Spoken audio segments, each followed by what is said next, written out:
തിരുവനന്തപുരം കുന്നത്തുകാലിൽ മരിച്ച വയോധികയുടെ കല്ലറ പൊളിച്ച് പോസ്റ്റ്മോർട്ടം നടത്തി. 17 ദിവസം മുൻപാണ് 75 വയസ്സുകാരി സെലീനാമ്മയെ വീട്ടിൽ മരിച്ച നിലയിൽ കണ്ടെത്തിയത്.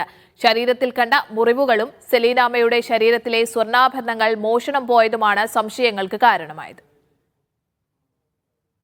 ജനുവരി 17-നാണ് സെലീനാമ്മയെ വീട്ടിൽ മരിച്ച നിലയിൽ കണ്ടെത്തിയത്.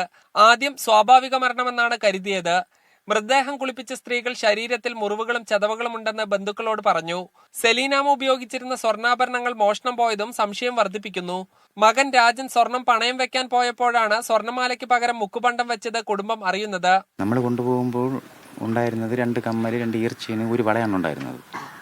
അതുകൊണ്ട് ഒരു മാലയുണ്ടായിരുന്നു. ആ മാല അവിടെ കൊണ്ട് കൊടുത്തപ്പോഴേ അവർ പറഞ്ഞു മുക്കുപണ്ടാണെന്ന് പറഞ്ഞു. അപ്പോഴും നമുക്ക് തോന്നി ചിലപ്പോൾ ഞാനും ഇല്ലാത്തത് കൊണ്ട്, ഞാനിപ്പോൾ 2 മാസമായി മാറി നിൽക്കുന്നതുകൊണ്ട് ചിലപ്പോൾ മുക്കുപണ്ടം എന്തെങ്കിലും വാങ്ങിച്ചിട്ടിട്ട് സ്വർണ്ണങ്ങളമ്മ എവിടെയെങ്കിലും സൂക്ഷിച്ച് വെച്ചിട്ടുണ്ടാവും.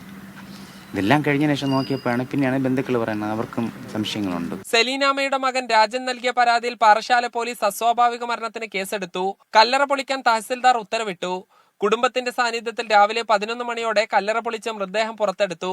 കല്ലറയ്ക്ക് സമീപത്ത് വെച്ച് തന്നെയാണ് ഇൻക്വസ്റ്റും പോസ്റ്റ്മോർട്ടവും നടന്നത്. പ്രാഥമികമായി അസ്വാഭാവികമായി ഒന്നും കണ്ടെത്തിയില്ല. പറയത്തക്ക രീതിയിലുള്ള ഒന്നും കാര്യങ്ങളും ഇതുവരെ പറഞ്ഞിട്ടില്ല. ഇനി പോസ്റ്റ്മോർട്ടം പരിശോധനയ്ക്ക് ശേഷം പോസ്റ്റ്മോർട്ടം റിപ്പോർട്ട് ലഭിച്ചാൽ മാത്രമേ മരണകാരണം വ്യക്തമാകൂ. പോസ്റ്റ്മോർട്ടത്തിന് ശേഷം ആദ്യമുള്ള കല്ലറയിൽ തന്നെ മൃതദേഹം അടക്കം ചെയ്തു. സാജിദ് അജ്മൽ, മീഡിയ 1, തിരുവനന്തപുരം.